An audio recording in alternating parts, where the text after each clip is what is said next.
This week on the Road to Cinema podcast, a journey through the career of editor Maysie Hoy, who started off as an actress for director Robert Altman in the acclaimed film McCabe and Mrs. Miller, starring Julie Christie and Warren Beatty. And we'll talk all about her close working relationship with Robert Altman, which went through Nashville, Buffalo Bill, California Split, and eventually to editing the Oscar-nominated film The Player, which was Robert Altman's comeback in 1992, starring Tim Robbins. If you're a Robert Altman fan, stick around because Maysie Hoy has some incredible stories to tell about working with the acclaimed filmmaker, who was one of the definitive directors of 1970s Hollywood. We'll also talk with editor Maysie Hoy about how she defined her career in the film industry, starting off as an actress, apprenticing for director Robert Altman, and then forging a career as a film editor, editing The Player, The Joy Luck Club, the cult classic Freeway, starring Kiefer Sutherland and Reese Witherspoon, and editing more than a dozen films for director Tyler Perry, who has broken box office records. It's a candid conversation about developing a career in the film industry with a focus on editing, both the craft and how to maintain a career in the business. For more information on the Road to Cinema podcast, please visit jogroadproductions.com.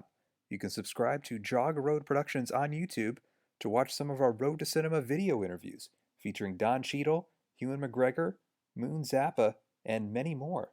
Follow us on Twitter at Jog Road, like our Facebook page, Jog Road Productions.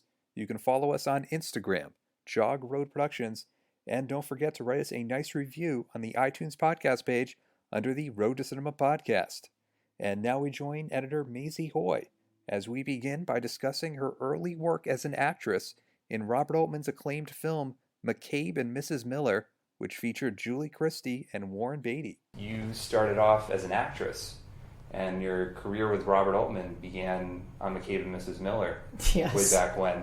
So how did that come about? I mean, how did you even think about becoming involved with the film industry? Well, when I was cast in McCabe and Mrs. Miller, I I was acting in Vancouver, and I had an improvisational company that I directed. And, back then, the Canadian government, they were giving out grants to people to create jobs. So my girlfriend and I decided, well, it was like, Andy, my dad's got a barn. And so we said, well, what about a theater company? And we'll specialize in improvisations and Viola Spolin's theater games. And then we threw some stuff like sensitivity exercises and things like that. Yeah. And so we got this grant to perform, and I hired like 5 actors, and then I was the director.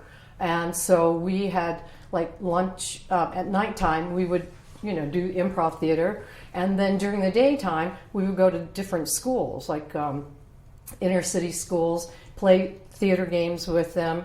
And then when Bob came into town, I met Graham Clifford, who was his casting director, and Graham is now a director. And so he saw me, and that's how I got involved with Bob.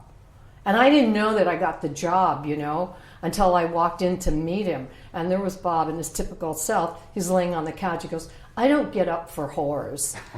And that's when I knew I got the job. Trying to get you in character. Yes, right. What was your perspective on how, this big production was, working? Warren Beatty, Julie Christie, Robert Altman had been established. I think he had done MASH right before then. So what was your sort of take on this grand production coming into your life? I felt that it was life-altering, to be cast, in that movie, but I didn't know how much it was going to change my life. Yeah. I was just happy that I got a job, make my parents happy that I got a job. But little did they know that I was playing a prostitute, okay? And very happy that they didn't understand much English, so they didn't know what the role, was involved. Yeah. So it was really, interesting because For some reason, I've always been interested in theater and in filmmaking. And so being on the set was just, like your dreams being fulfilled. And you see, Warren Beatty is there, Julie Christie. And then because Vancouver has such a small theatrical community, I knew a lot of the people that were cast. So for us, it was just hanging out with friends all day long.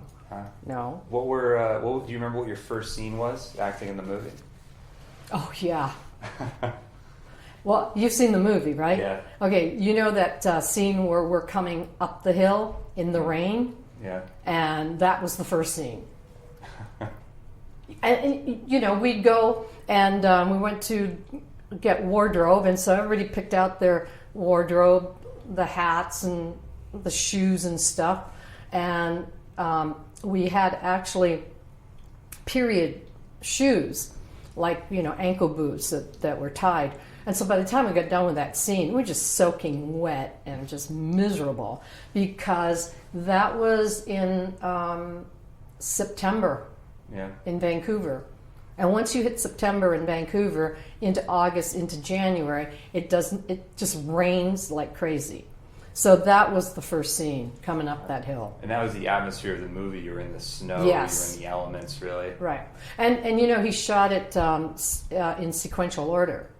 So if it rained one day and then didn't rain the next day, he was okay, because that's how continuity wise. Yes, continuity. Going back. Yeah, right. We haven't filmed the end yet, or the beginning or the middle. Right. And then when you saw the town being built, that was actually, you saw the town being built. Yeah, and those are the actors and the construction crew. They're really kind of the same. It was all kind of one thing. Well, the construction crew became the actors. Yeah, they were in wardrobe. Everybody was in wardrobe. I mean, the continuity. Joan Tewksbury was in wardrobe. Everybody was in wardrobe. And just in case, the camera, he decided to put you in, or he'd have an idea, and then you'd be in costume. And even when we weren't working, we were on the set. We got dressed and we waited, and then he might have like some, idea. Okay, bring in the horse, and then we'd be there. So it was a real interesting way of working, because I really gravitated to, the improv world, because when I was going to theater school, I was in the foods program, and then I transferred into the theater program. And when I went and met the professor, he looked at me and he goes, "I suggest you change profession, because there's no jobs out there for a Chinese woman." And I go, "Well, thank you very much, but I just need an opportunity." I said, "Take me into the class." I said, "And I'll take care of the rest." And then so the day he passed away, Anthony Holland, he said to me, he goes, "I really apologize for saying that." I said, "You know what? It just motivated me to want to do it more." And I work real well, like on my own anyways. And so for the first year and a half, he just ignored me. So I just figured things to do. And, the rest of the class, they performed in plays. He was English, so we did a lot of Pinter plays. Oh, What a Lovely War. So everybody got a chance to be in there. And then I said, well, I think I'm going to do the sound. I think I'll be the technical director here.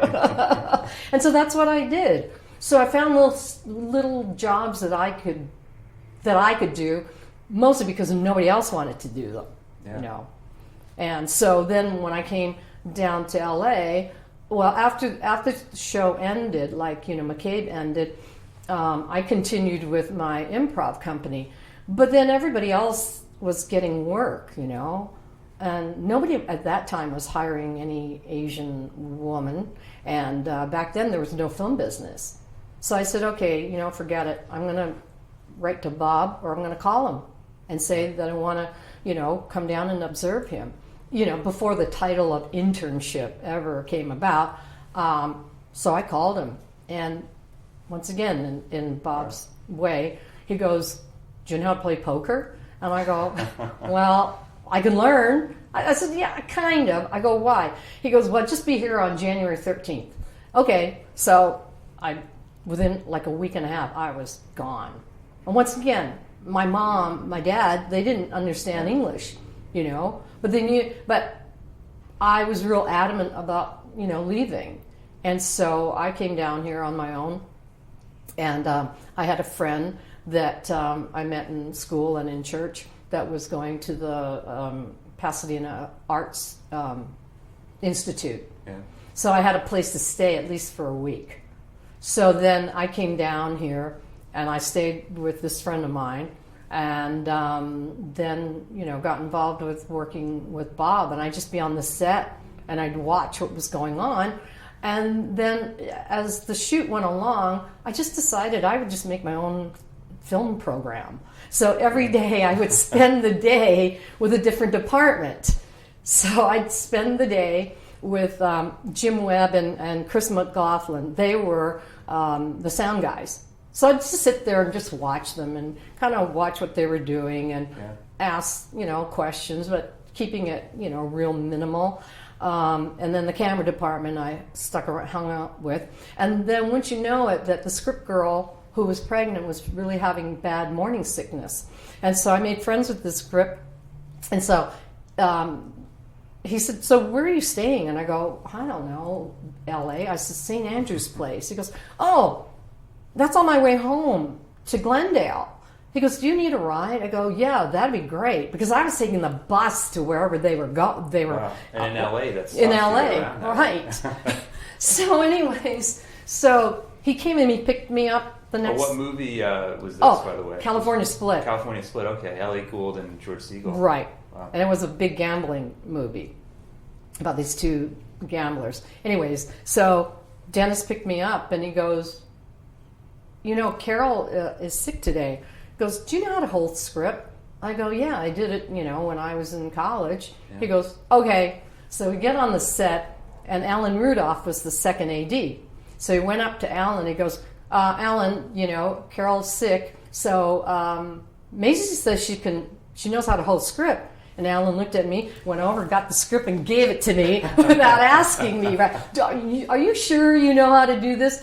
I mean, so I held script for like 3-4 days.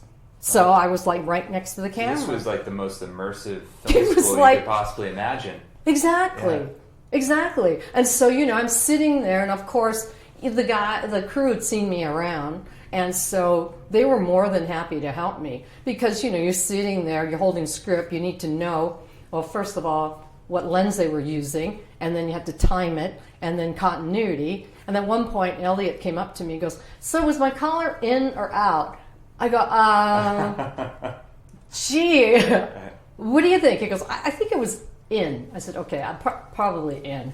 So a lot of it was just sort of using my improvisational skills to, move about. And Robert Altman, who was known for improv and collaboration so much with everybody on the set. So he was, exactly. That was the perfect environment for that. It really was. And the really funny thing is that, when you watch California Split, well, he put all his staff in the movie at some point. So Bob Egenweiler was his production location manager. And so you see the face of this guy, the manager, talking about how great the casino is. Well, that's him.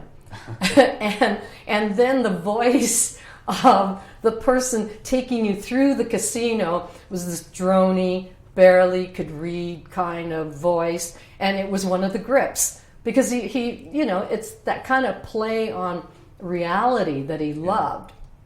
And so if you were around, he'd put you in a movie.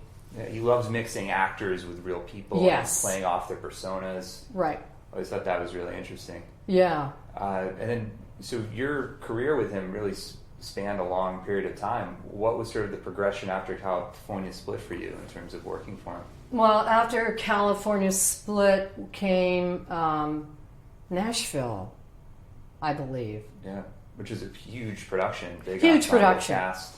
And so I made friends with Scotty Bushnell.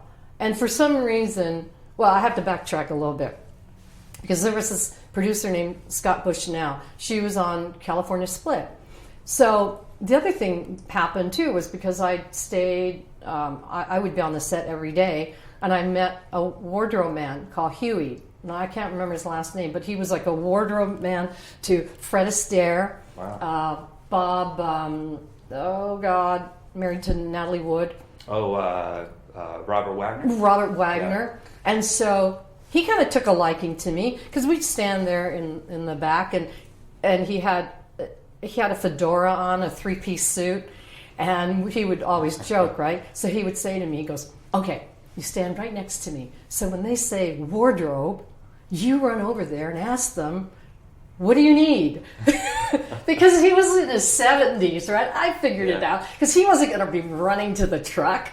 And so sure enough, they go, wardrobe. I go, what can I do?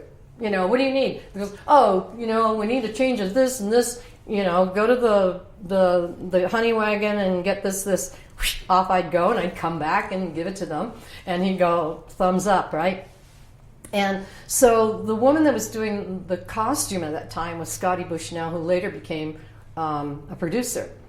And she chain smoked, and she didn't like many people, you know, kind of like scowl at you. I could say that. I mean, she's passed away, but if she's still alive, I would say the same thing. And so somehow she took a liking to me, and then she found out that I could sew. And so when it came time to work on, when Nashville was happening, she hired me to be the PA for the wardrobe department. Wow. And so then I traveled to Nashville. Now, if you look at the credits, the upfront credits to Nashville, he lists all the production assistants up there. Nobody does that, right? So we all got credit up front. Very rare to have. Very rare. Yeah. I mean, it was crazy. And then also the opening of Nashville, when you see Lily Tomlin, right, singing, and there's these people sitting in the booth. Well, the guy with the big handle mustache was the wardrobe man.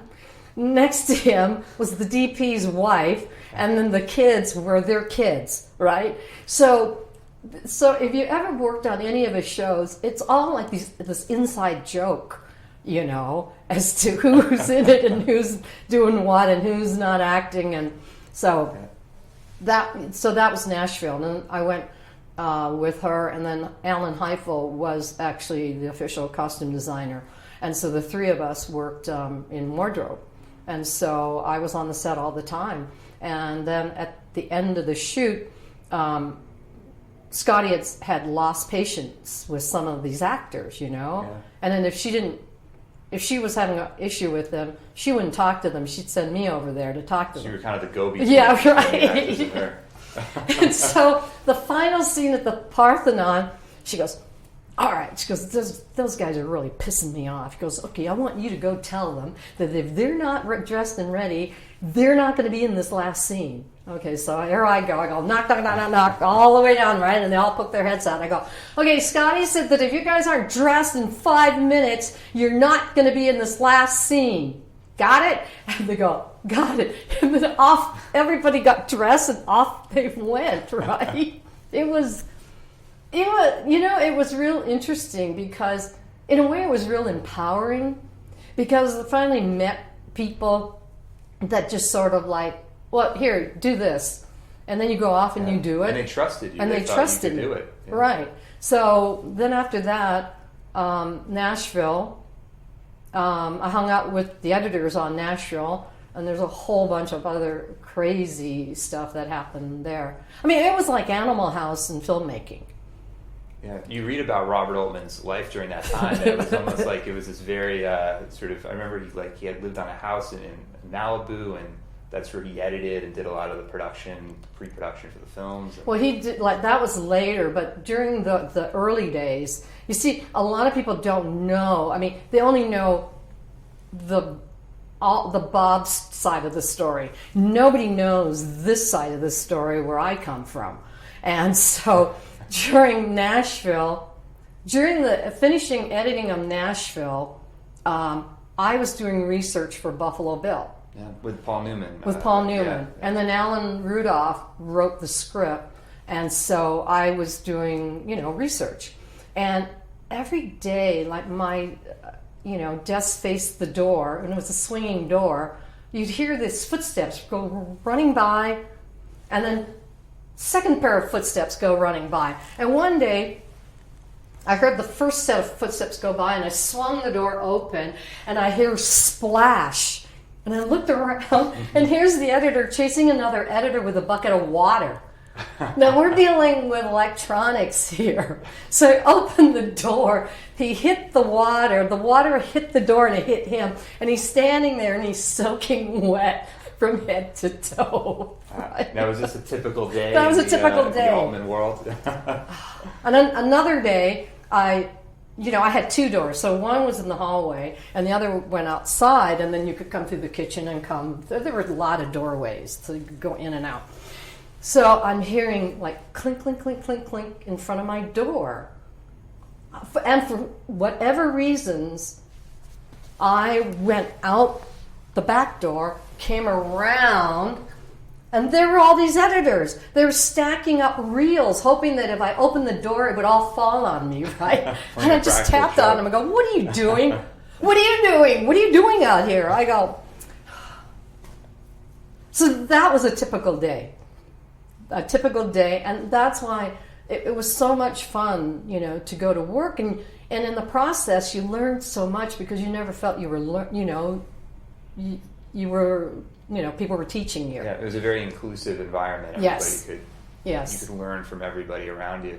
And was it at that point that you really knew that you wanted to work in editing, or did that kind of? It happened, I think, on Buffalo Bill, and because I was looking around, and at that point I had aspirations of directing, and I said, if I really want to do that, then editing seems like the perfect place. Yeah.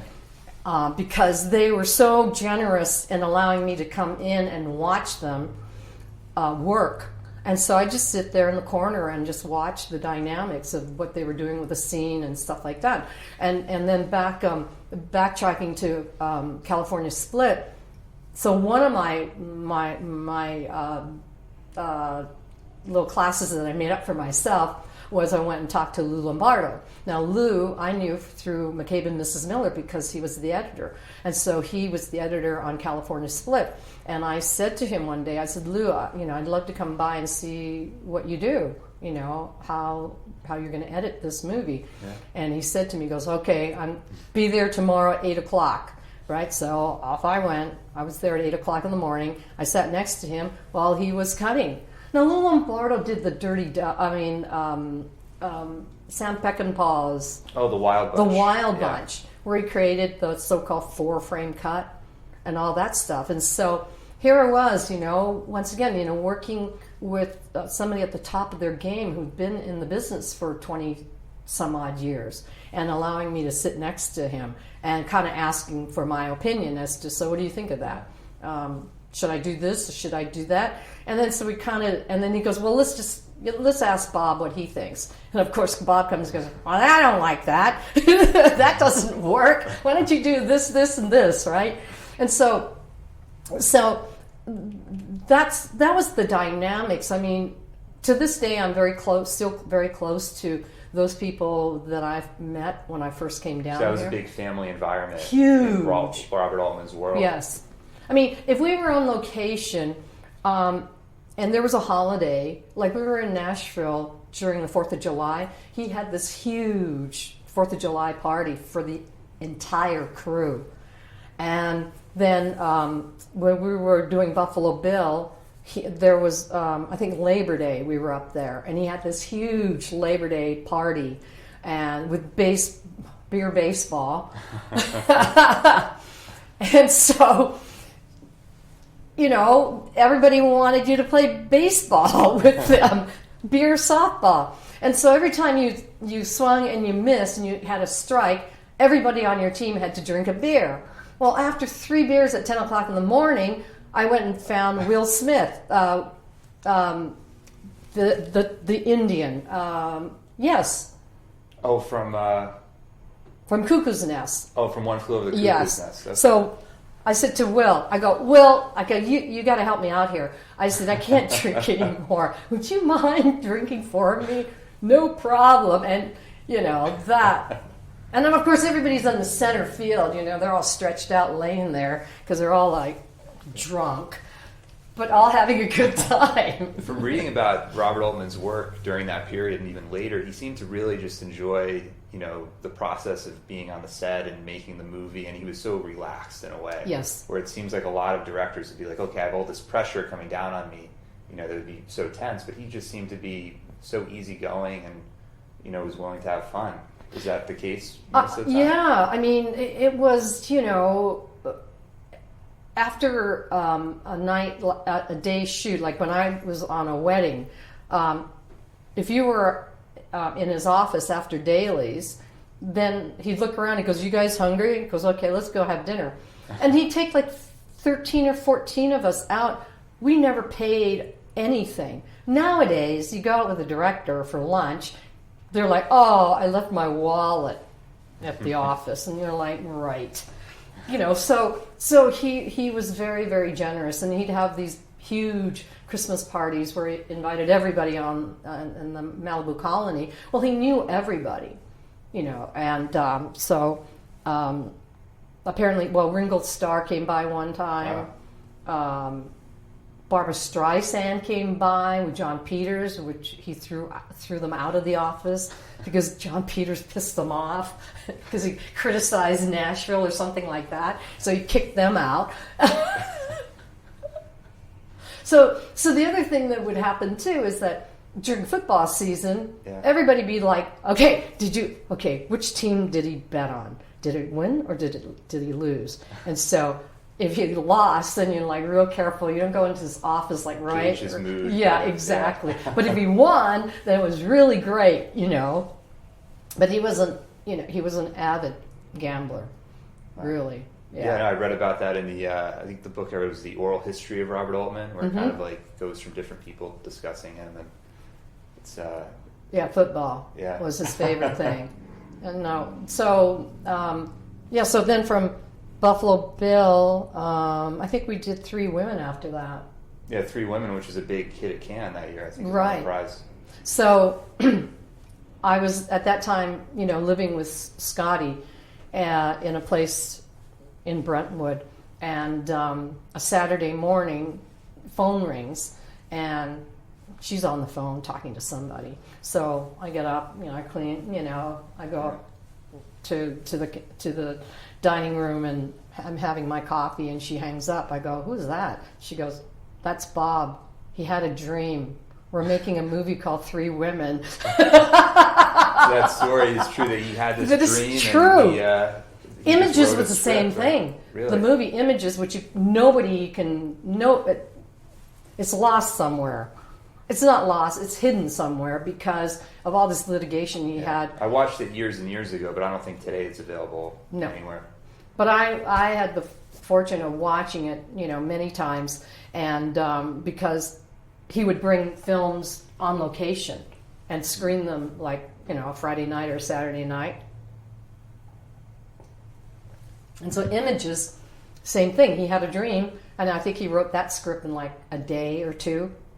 And 3 Women was the same thing, only it changed a little bit because in the original dream, it was these 3 women working at a lab, like a Deluxe or Technicolor, and their job, the mundane job, was looking at prints to make sure that they were properly timed.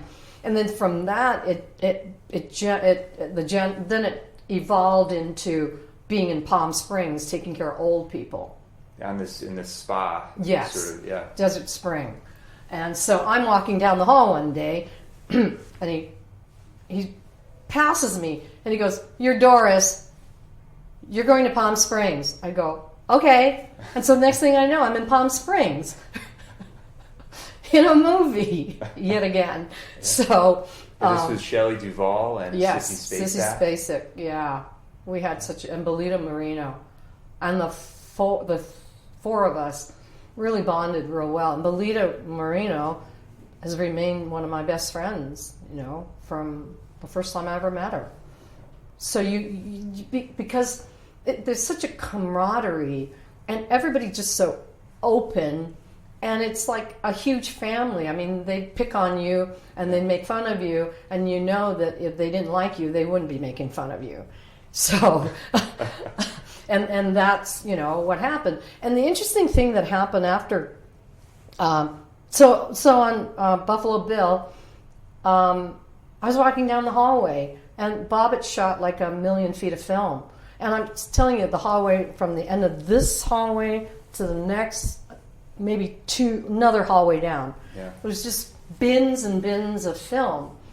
Now, for most people, the editors that grew up digitally, that have no concept of what that looked like, And so I was walking down the hallway, and as I got closer, I'd see all this film out on the floor, out. And I, 3 more bins down, and I'd see, it was like a cartoon.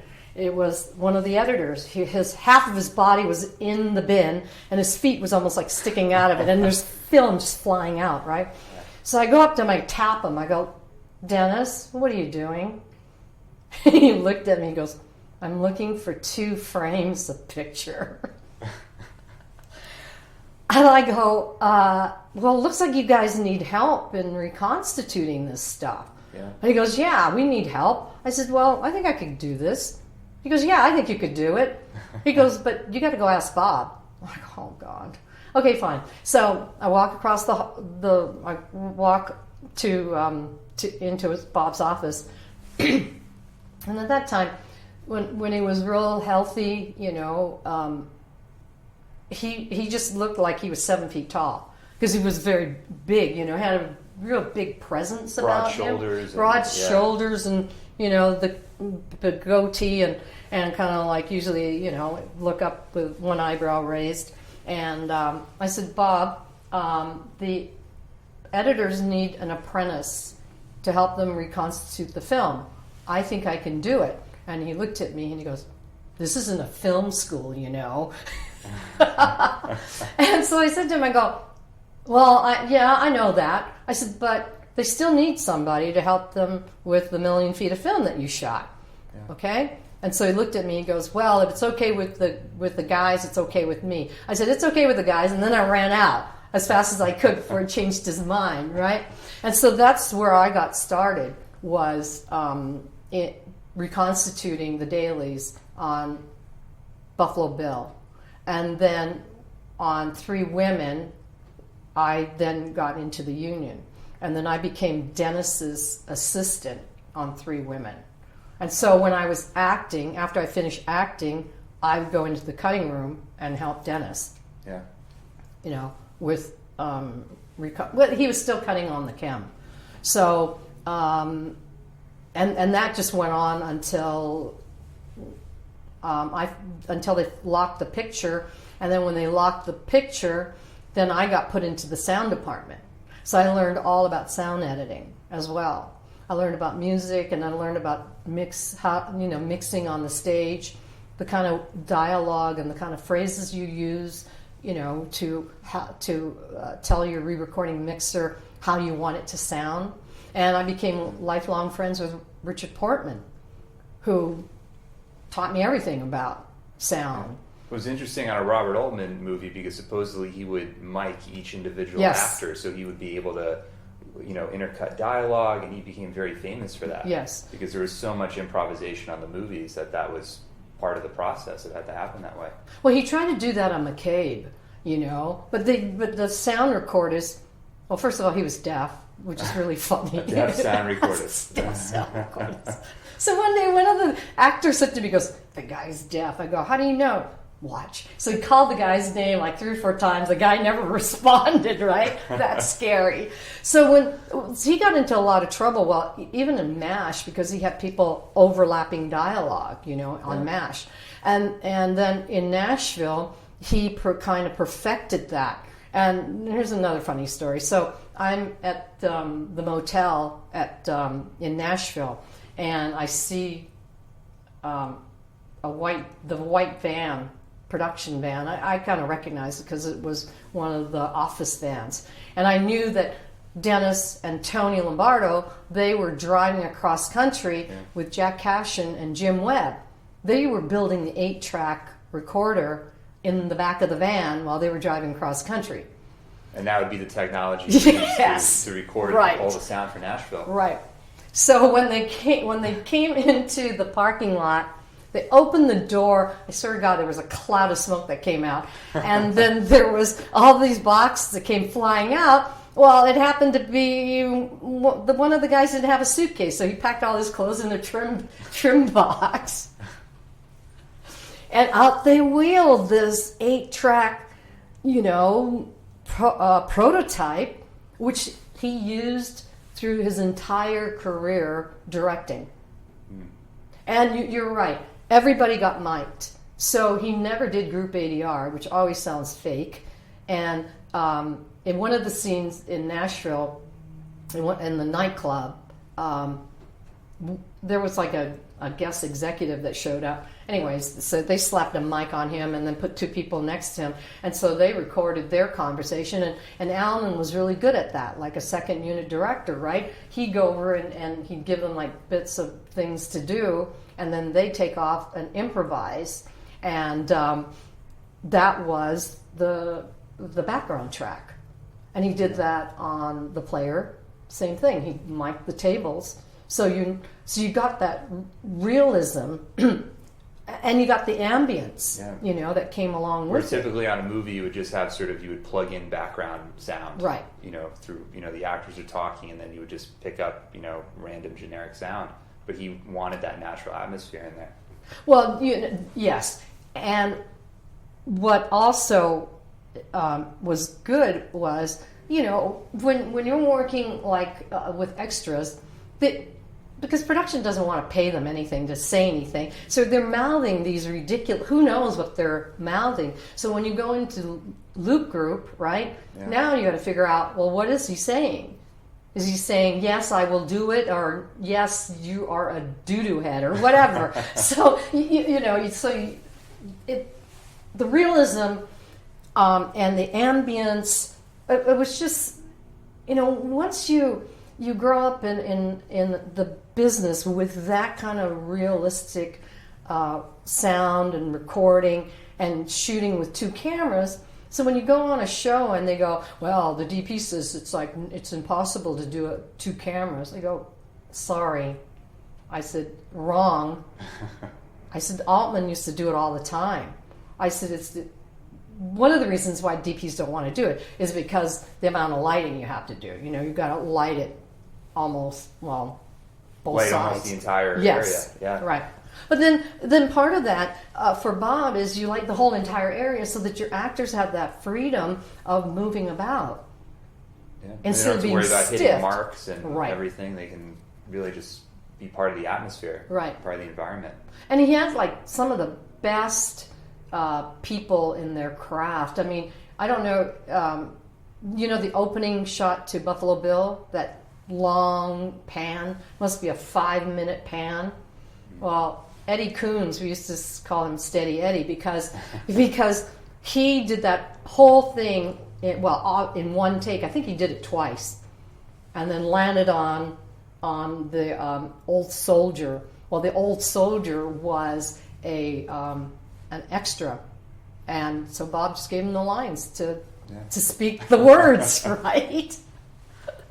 So having a good crew allows you to do your thing. And there was another way that they hired a crew, right?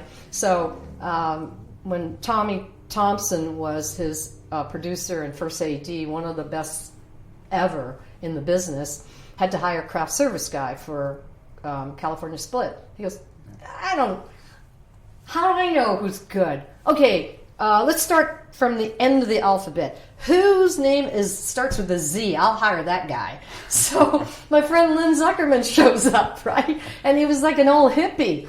And he hired him on the spot. He didn't even ask him, well, what have you done? What's your resume? He just walked in and he hired him. because he liked the vibes, right? Yeah. So when you're working with Bob, they don't care about what you've done. It's like, think the chemistry. Do you have the chemistry to be part of this group? And you could tell right away when someone enters that group that everybody kind of looks at like, okay, we got bets on how long that guy's going to be around. Because there's a certain vibe of all those people that have worked with him. There's a calmness, you know. Yeah. Hey, you know, we know what we're doing. We got the job. We're not auditioning for the next job. And we don't have to impress him because he's already hired us. And people really wanted to stay and work with him from film to film. Yes. That was really key. He collaborated with the same people continuously. Well, he'd have, like, he would say, well, you know, he'd hire like lesser known DPs, and then he'd let them go when they asked for too much money.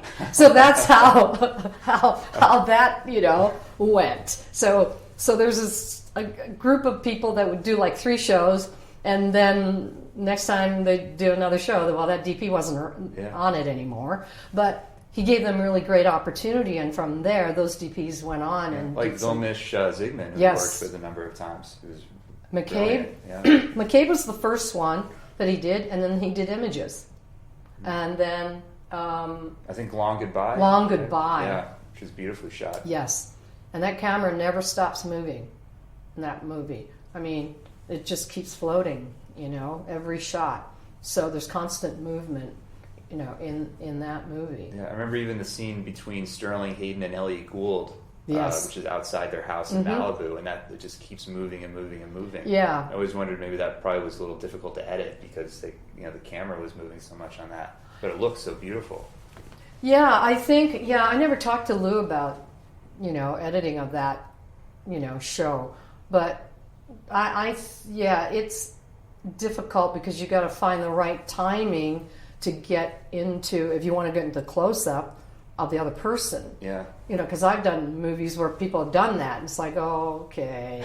So Now, when you want to cut away from Yeah, someone, right. then it's like the camera's over there and it's like Right. busying. But for some reason, it worked so well in that film.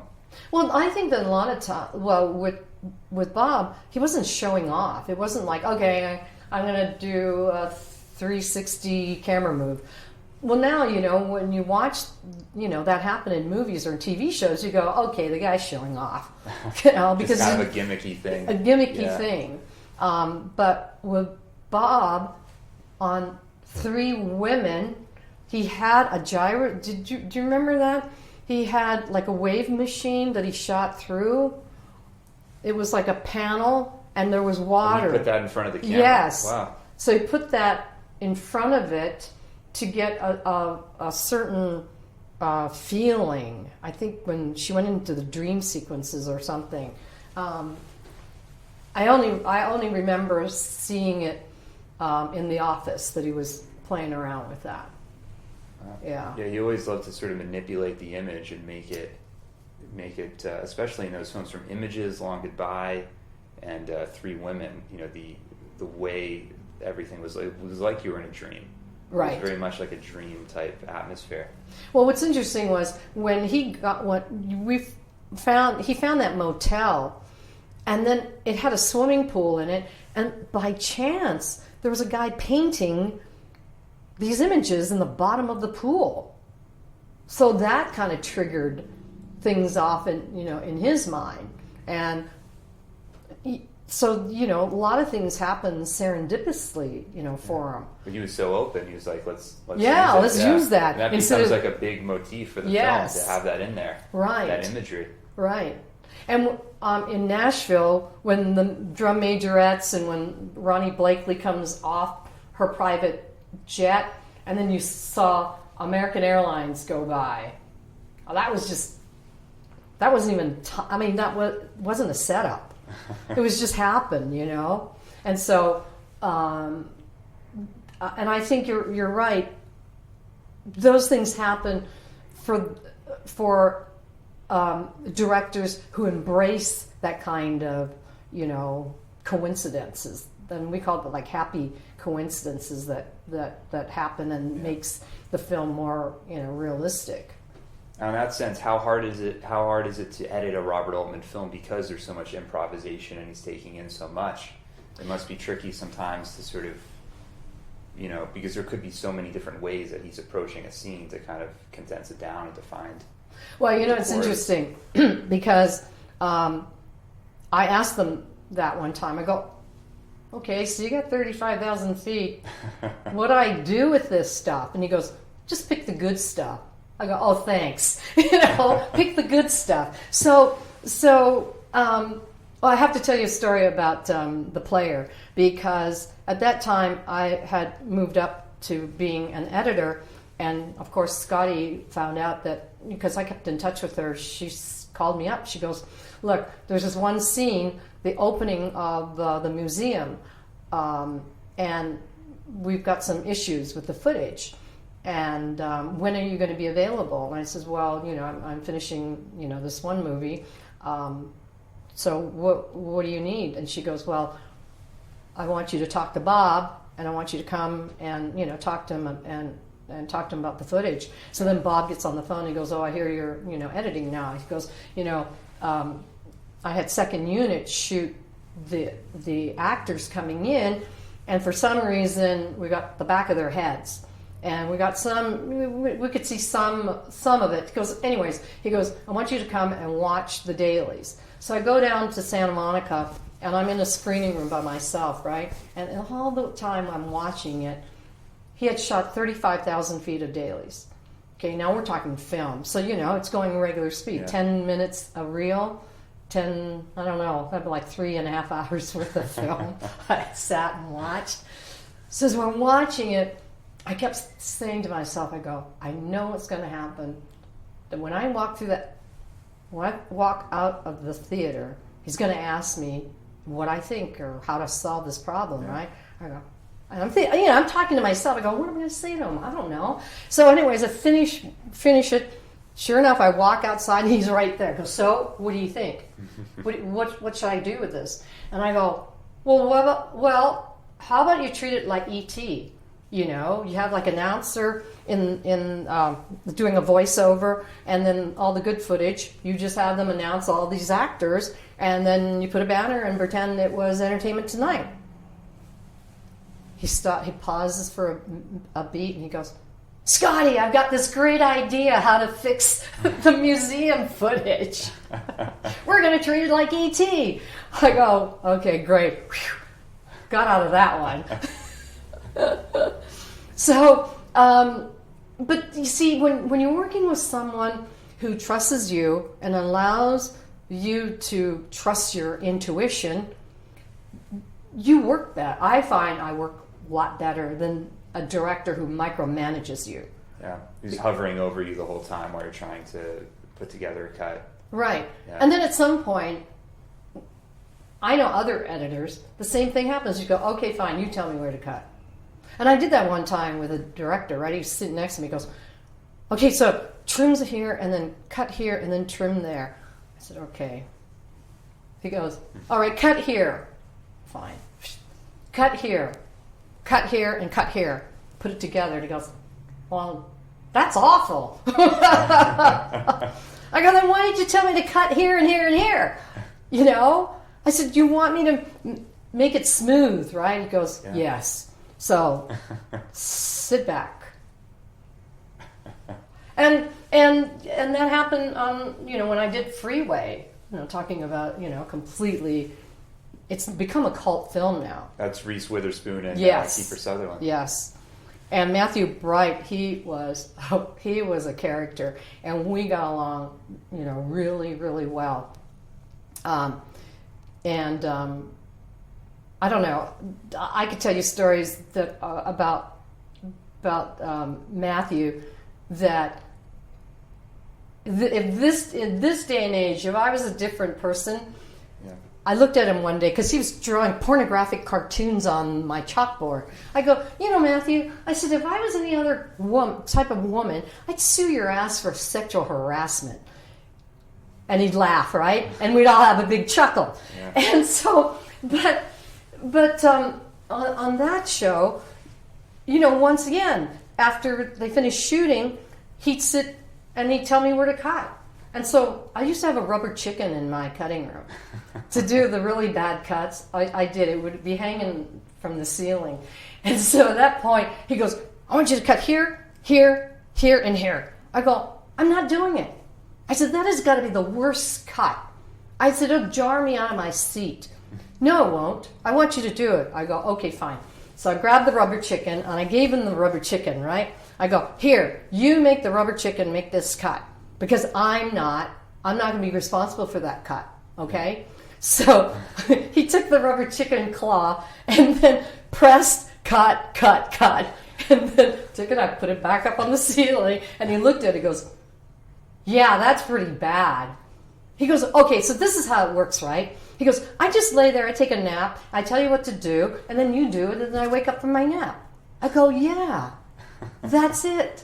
You don't have to tell me what emotion you want from this scene, or did you shoot it the way you wanted, or did you screw up and then now I got to fix it?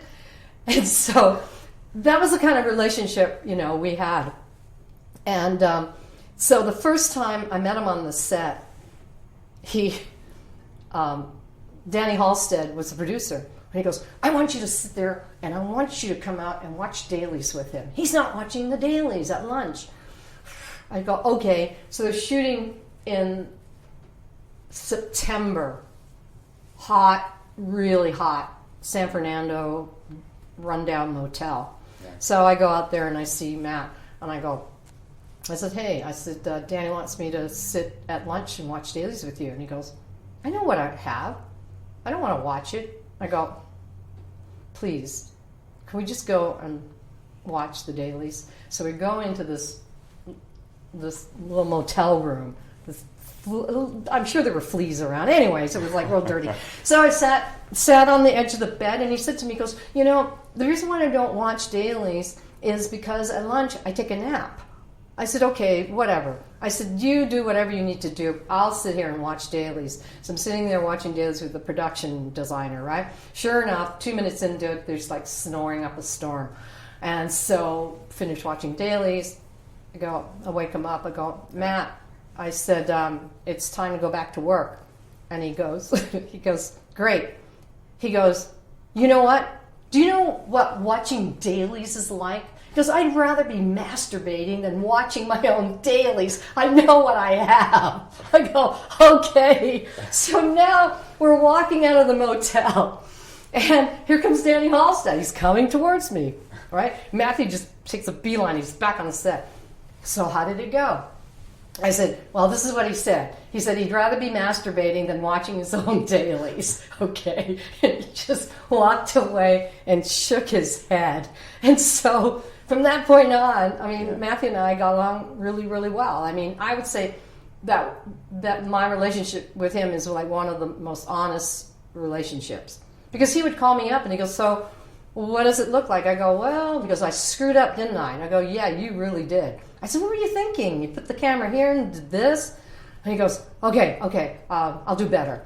So with other directors, I don't feel comfortable, Yeah, because it's hard to have that open dialogue where you can feel comfortable sharing your opinion on both ends. Well, your truthful opinion, because you have to do it in a diplomatic way, because they're under so much pressure to produce something amazing, in their head, amazing, and so much is on the line that, and their ego is very fragile when they're shooting. You don't want to go and say to the director, like, wow, that really sucked. What are you thinking about, right? But with him, I was able to do that in a very freeing way, and we were able to help each other, I think. And with other, directors, you just have to call up the producers first, right? Yeah. And say, do you guys read the tech reports? Yes.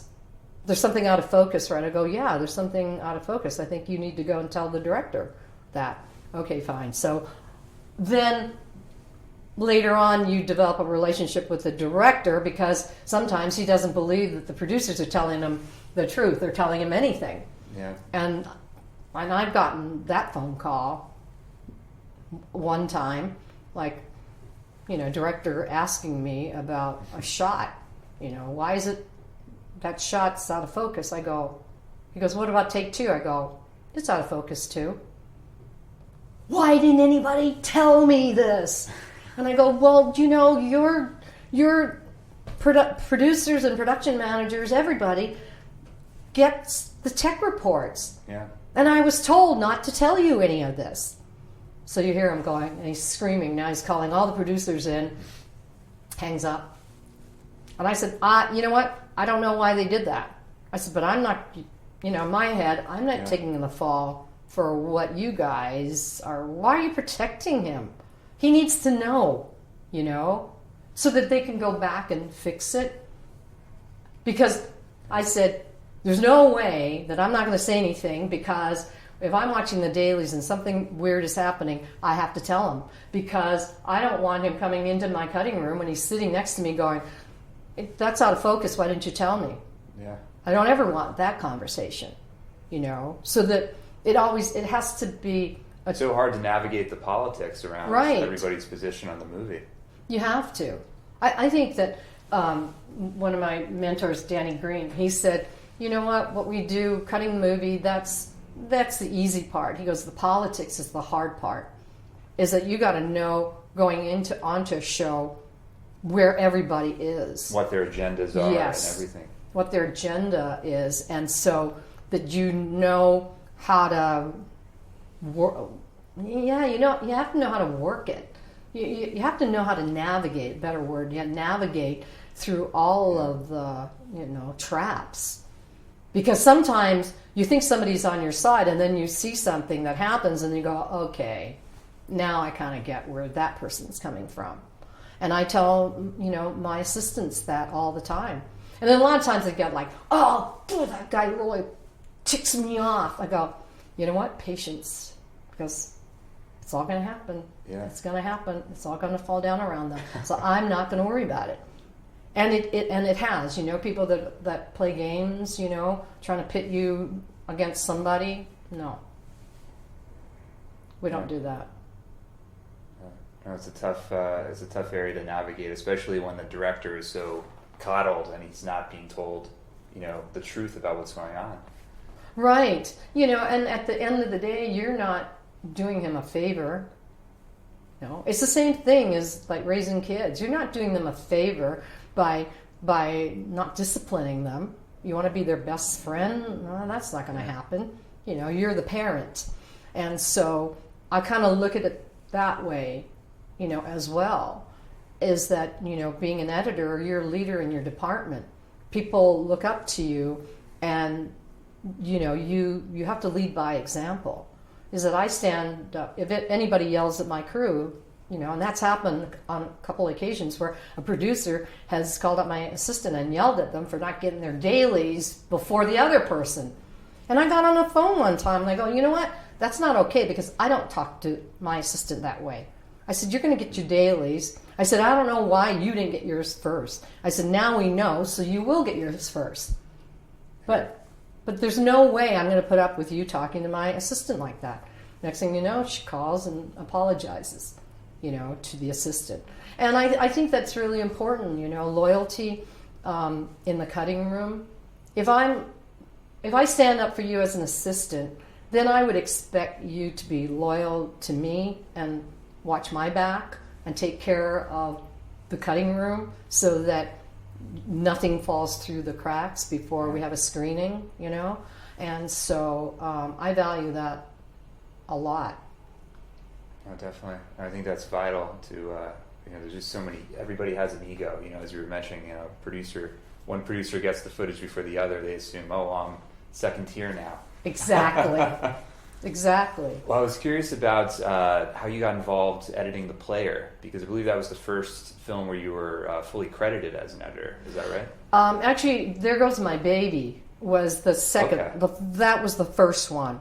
So the genesis of my road to being an editor was when I was assisting Dennis Hill. We were supposed to do a second movie together. We worked on Major League together, and so Dennis got another job, but that job fell through, and I met a post-production supervisor on that show.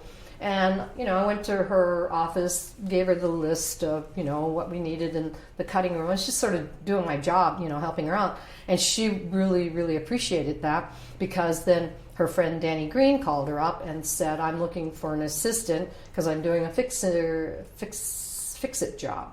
So she recommended me to him, and then he hired me on over the phone. And that was working with Jonathan Crane's group. And back then, Jonathan had this idea, well, first of all, how to exploit, people that want to move up to the next tier. Yeah. That he would pay. He was John Travolta's manager. Yes. Is that right? Okay. Yes, I think he passed away last year. Yeah. Sally Kellerman's husband. Yeah. So see, it's like a full circle. Sally Kellerman, who had worked with Robert with Altman. So I knew Sally before she married Jonathan, right? So then when I met Jonathan, I knew Sally. Anyways, so he had this company, and so Danny worked on a show, and then Danny left, and then left me in charge of the show. And then there was another show where another editor left, and then Jonathan, once again, it was that kind of trust issue. Yeah. For whatever reasons, he goes, okay, I want you to be on this show, work on, on this show with this director. And so that's how that all transpired. And then when Danny was doing There Goes My Baby, he called me up and he goes, look, I'm doing this movie called There Goes My Baby, and I need you to come and work as the first assistant. And I said to him, I go, no. I said, I don't want to be first assistant anymore. I said, I want to edit.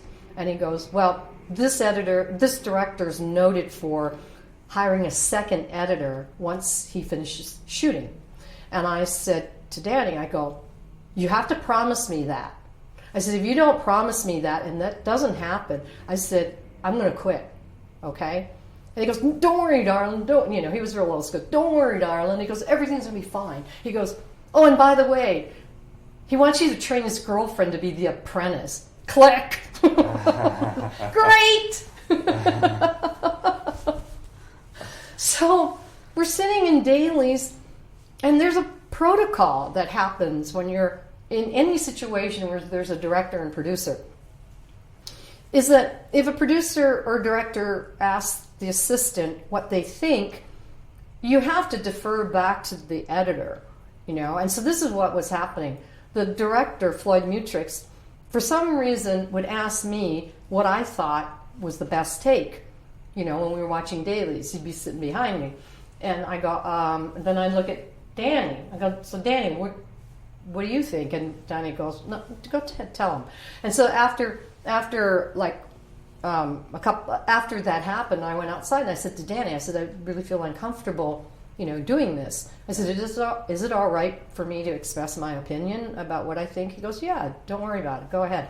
And so when it was time to find a second editor, Danny fulfilled his commitment and suggested me. And because I think the other producers, there were 4 other producers, they saw how I interacted with this director, and they said, yeah, move her up. Because if any one of them had said, no, she's not ready, or we don't like her, or she's got issues, right? That would have been it. And so I worked as a second editor on that show with Danny. And once again, I had this relationship with this director who would just do stuff that would be would challenge you, And one day, he would say stuff like, well, with that cut, you just ruined my movie. And then he'd hit play. So then I'd stop it. I go, who wrote this shit anyways? Don't blame my editing. And then he'd hit the thing and off, like nothing would happen. And off we'd go. I mean, it was just the weirdest relationship. But on that show, it really taught me how to pick my fights, what was important. And on one occasion, he got, he told me to make a change. And I made the change. but it wasn't the change he wanted. So he came into my room and he started screaming at me. Called me stupid, you're worthless, you're useless. Then I snapped. Then it just was like, okay, first of all, you don't fucking talk to me that way. Second of all, I've had it. So I go into Danny's room, I go into the editor's room, and he's hearing all this commotion. He goes, what's going on? I go, this so-and-so came in and said all this stuff to me. I said, I'm not taking it, right? You know what he did? He turned around, walked into his room, shut the door. And that's when I realized that first of all, being a woman in this business, you have to be strong. You have to know what's worth fighting for and what the consequences are. Because at that point, I was like, I don't care, fire me. Because you're not abusing me. Not another minute, okay? I said, you're not going to do that to me. And so went back into my room and had this epiphany about what I just said. And once you know it, the director came back into my room and he goes, okay, let's go have lunch. I go, I'm not having lunch with you. You just pissed me off. Oh, no, you like to go so-and-so and so-and-so. And so it was interesting because working with, I have to say it, this is going to sound chauvinistic, working with men and working with women. Men kind of like, okay, it's done, it's over, we're moving on. With working with women, that would never happen. It would never happen because I think it's just different, different dynamics in terms of how they would handle an argument yes, and right. how they would navigate that. Right. And so, and it happened one other time, and he pulled the same thing on me, right? He goes, you said that my son wasn't good in this movie to the producer. I go, I didn't say that. He goes, yeah, well, I really don't appreciate it. Okay, fine, whatever. Had another argument. Okay, let's go have lunch. And then, so the big thing is, it's trusting your intuitions. And I keep going back to my improv work because my improv work taught me that even in situations like that where it's really tense, and I've been in other situations where it's been really tense where, on Freeway, Kiefer Sutherland came in, to do some looping. And so he didn't know why he had to loop and where was the director? And I go, I think he left for Thanksgiving. And so a producer tried to lie to him to why he was there. And Kiefer just turned on him. He goes, I know what's going on. This is all bullshit. He goes, I'm calling my agent. So he's on the phone calling his agent. He goes, I've had it. He goes, I don't know where the director is. He's probably roasting marshmallows in some campsite. I don't know. But I'm not staying here for another minute. So while he's outside making a phone call, the producer says to me, he goes, you have to keep him here. He has to do this because it's TV and all these words. It has to be done. It has to be done. I go, great. So he comes back. I wait for him to cool down a little bit. And then I said to him, I said, you know what? First of all, I totally agree with you on that one cut. I said, I'm not throwing the director under the bus. I said, but that was something that he asked for. Because in my cut, it was a full close-up. It wasn't the wider shot. And I said, second of all, I really need you to help me here because we have all these lines that we have to do for television. And we could do it real quickly, and you'll be out of here, within less than an hour. He looked at me. Okay. Gets into the room. He does all his lines, and then we had a hilarious time doing the TV version of son of a bitch, motherfucker, and all that stuff. And so we just made up stuff, right? And he'd make up stuff, and we'd all laugh, and I said, hey, I don't care, it's TV, right? We did it. And so, and he left happy.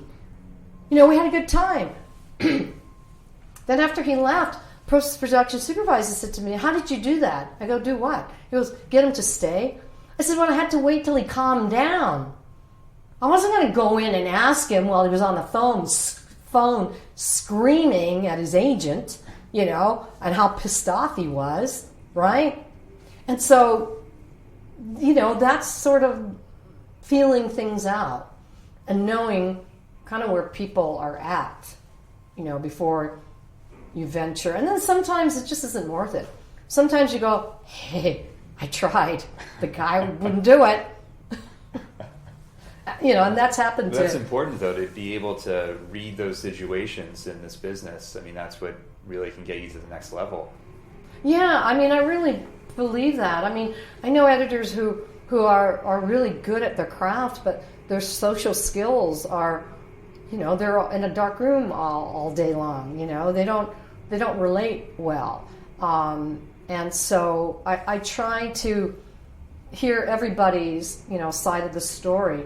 And when I'm mixing, I include my whole team. I include the mixer, the music supervisor, the music editor, my sound effects supervisor, my sound designer, usually the same person, and I ask for their opinions because it's important. I said, at the end of the day, the buck stops with me. If it sounds like shit, then you can blame me, okay? You guys suggested it, I said no. And so that's how I worked when I was doing all those Tyler Perry movies, is that he wasn't there. And so that's how... He's based out of Atlanta. He was based out of Atlanta. And we edited here in LA.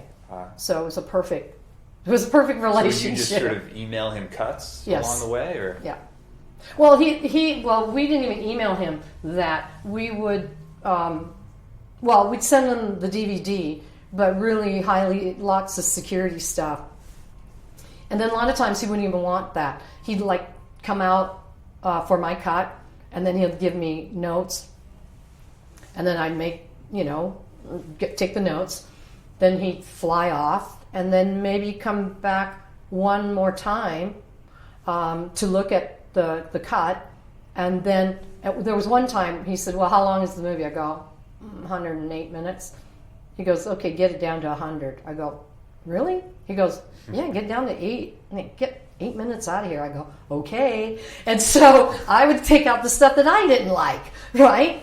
Because there were, you know, tiny stuff that would bother me, but he would look at the whole picture. And it's very interesting because, you know, in the movie Minority Report, how that visual effect of them, you know, moving screens around in thin air. Yeah. Well, that's how his brain works. Because I would run the movie at real time, and he would say, okay, take this line and put it over here. And then this line, I want you to put it back there. And then, you know, this scene, I want you to move it over here. And, I mean, it was like a jigsaw puzzle. But it was all in his head. And the other interesting thing, too, is that he didn't, when it came to the Medea character, he was always more generous giving the spotlight to the other actors because he knew how Medea could, I mean... Could really steal a scene. Exactly. Yeah. And so he was okay with not having a lot of, you know, Medea in there if it wasn't about Medea. It was like in Meet the Browns. There was a whole other scene where Medea gets lost because Joe had been smoking a joint and he was driving and they went to Florida instead of to Atlanta. So we took that section out. So it was more streamlined and the movie was more about Angela Bassett and Rick Fox. So, and I know that what we had certainly I know that my relationship with him and our process so unique. It was just so unique, and it'll never happen again. Yeah, over what was it, 6 or 7 movies, maybe more. 14 in 7 years. Yeah, we were doing 2 at a time. That's incredible. Editing 2 simultaneously. Yes. Yeah. Wow. And the fact, you know, he trusted you, and you guys had that close relationship. He could be in Atlanta, you could be here in Los Angeles, and it could work. Well, and also, you know, I realized he had plays. He was taking plays on the road. Oh yeah, he had that touring company. Right, he had a touring company. Yeah. Plus, then he was writing a TV show and all that. But it was true is that if we didn't have that kind of relationship, then he wouldn't be able to do what he did then.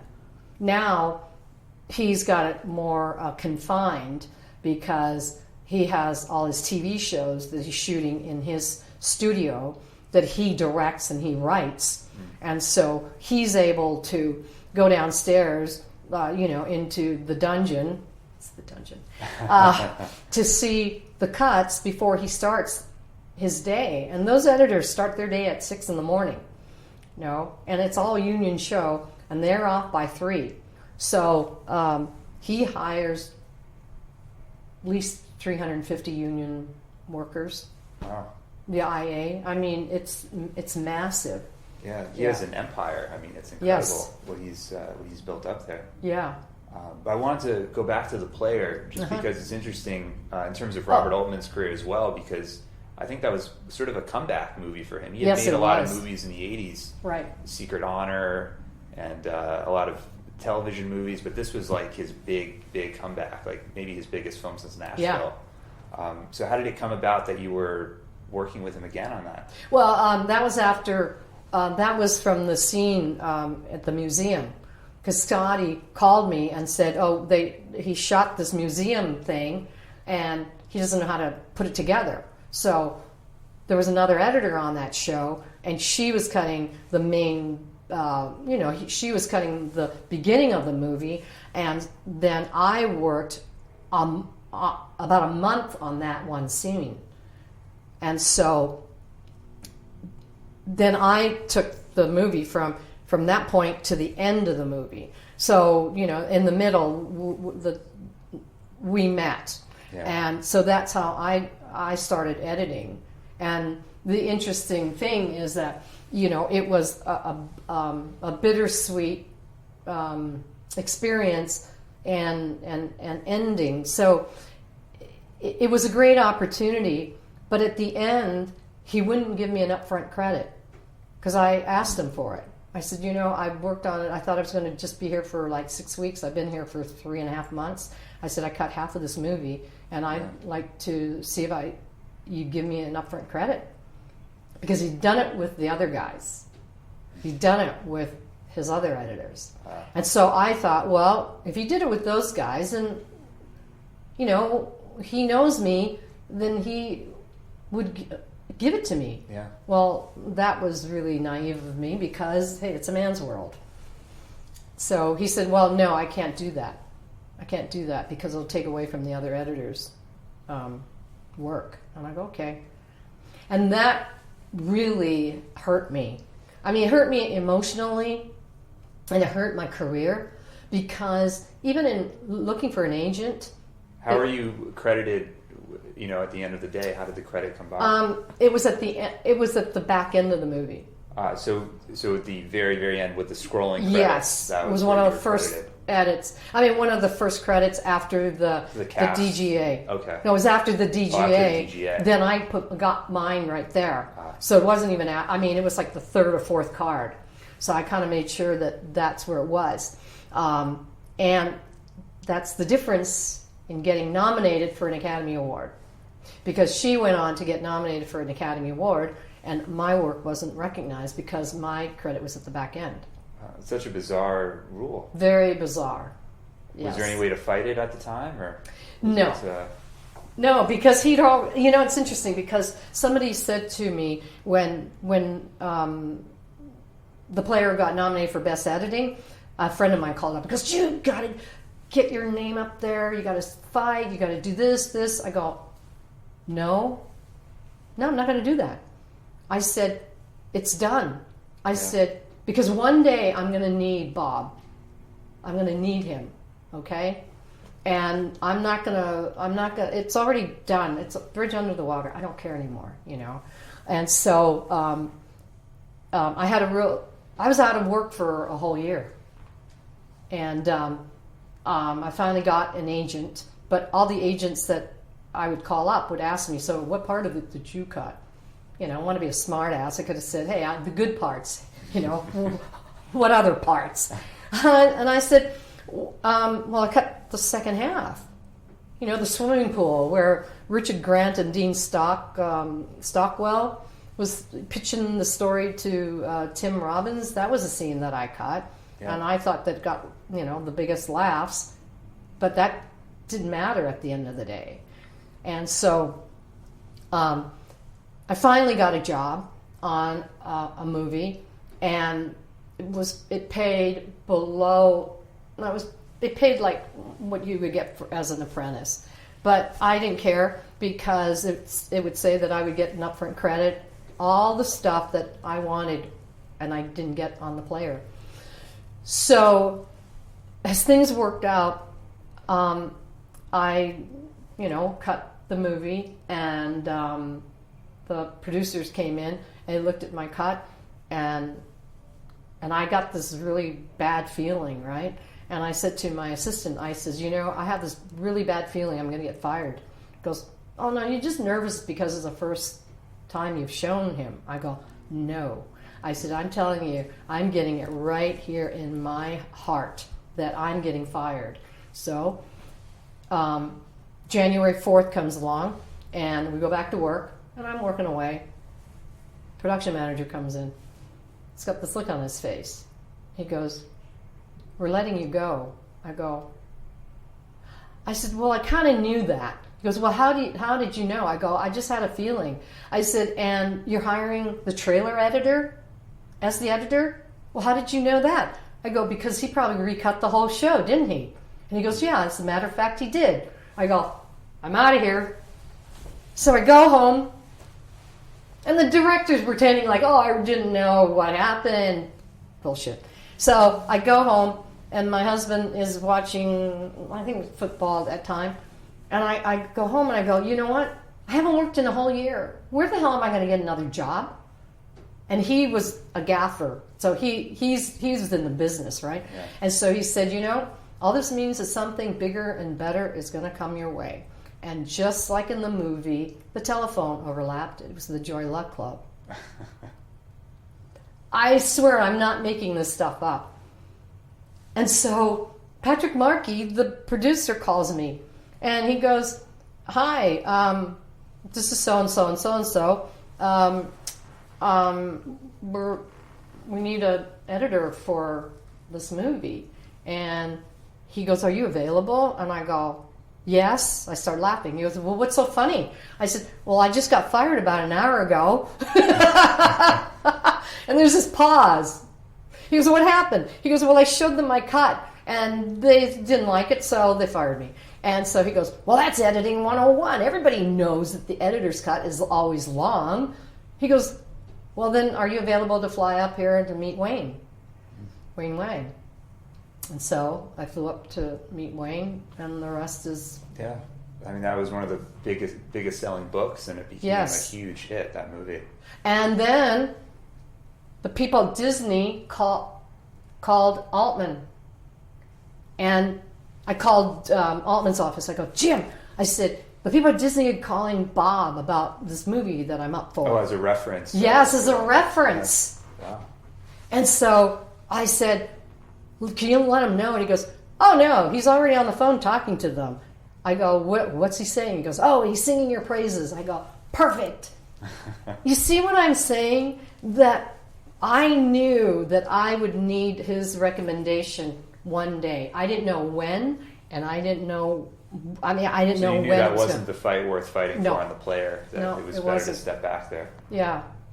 And so... it worked out. It worked out. Because had I fought it, all he had to say was, no, she's a troublemaker. No. You know, she's too demanding and blah, blah, blah, blah. It could have gone any way. But because he gave me a great recommendation, off I went.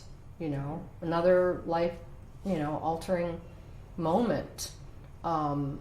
So, that then led to, other projects. But the player, for a lot of people, when they see the player, that's one of their favorite pictures, and definitely the Joy Luck Club is a favorite picture of... Yeah.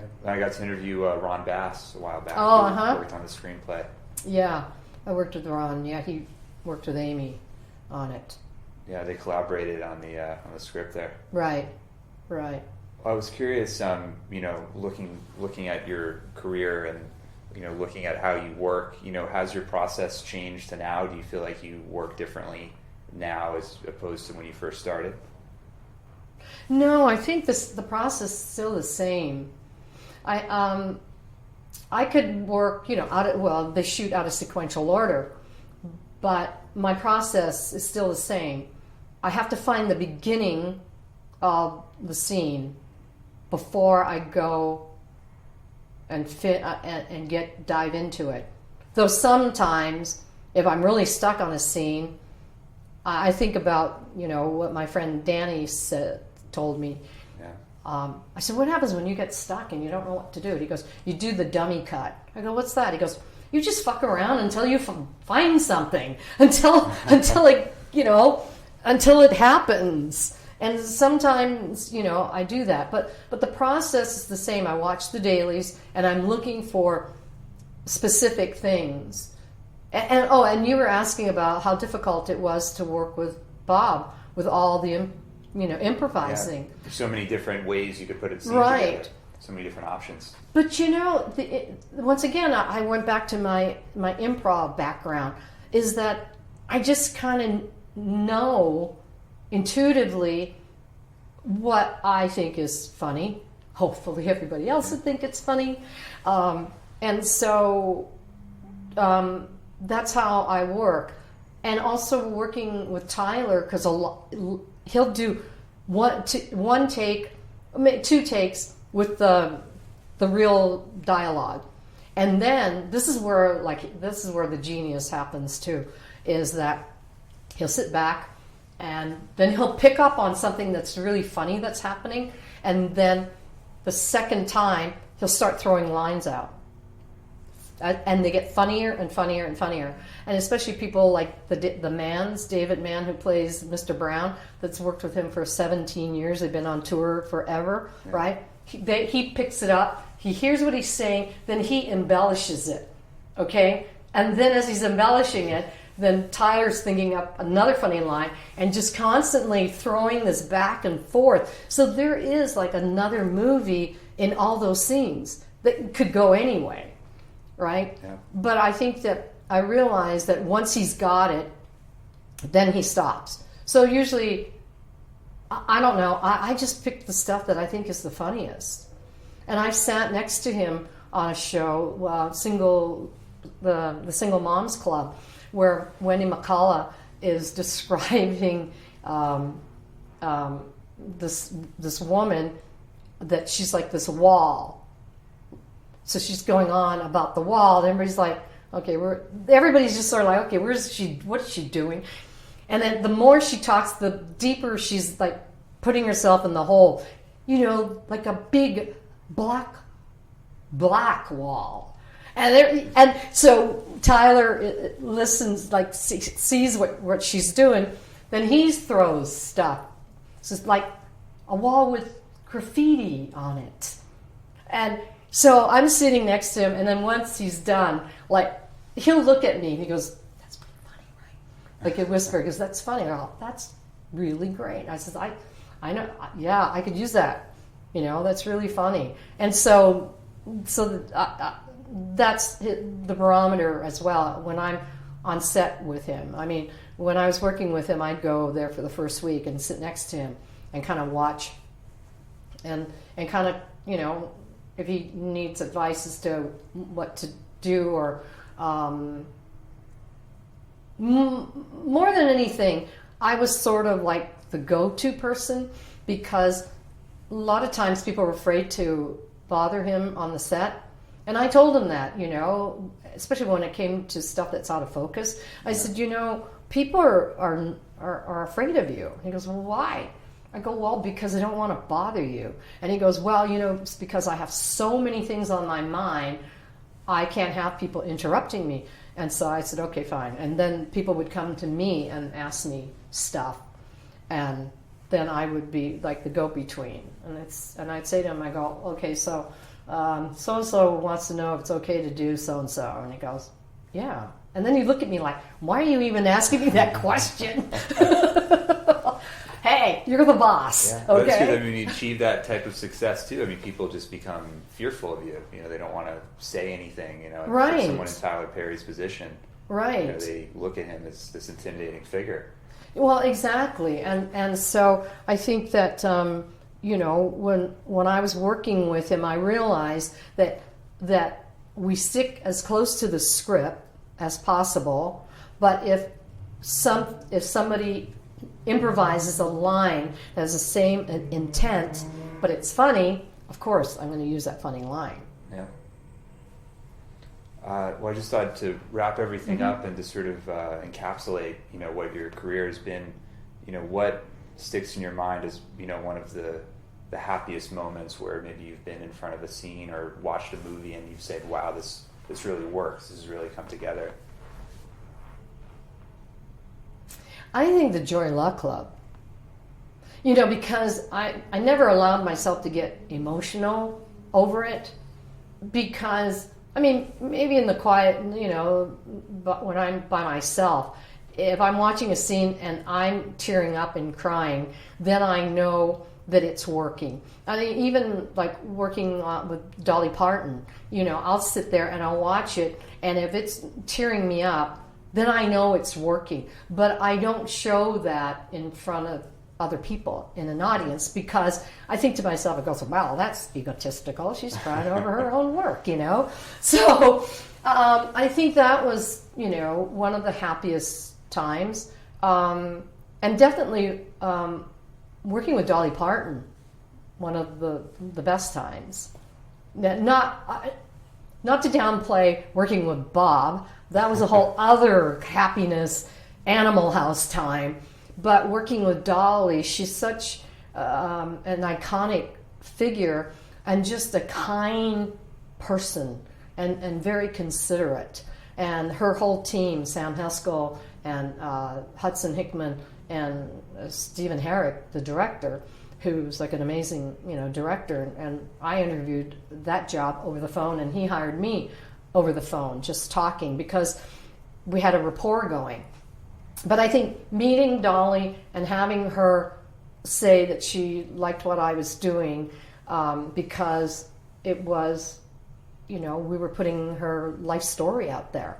Yeah. And if it wasn't emotional, then we didn't do our job. Yeah, people have to be able to connect with it. Yes, yeah. Well, thank you so much for taking the time to talk today. I really appreciate it. Yeah. You can subscribe to the Road to Cinema podcast on iTunes for a new episode downloaded every week. We'll see you next time.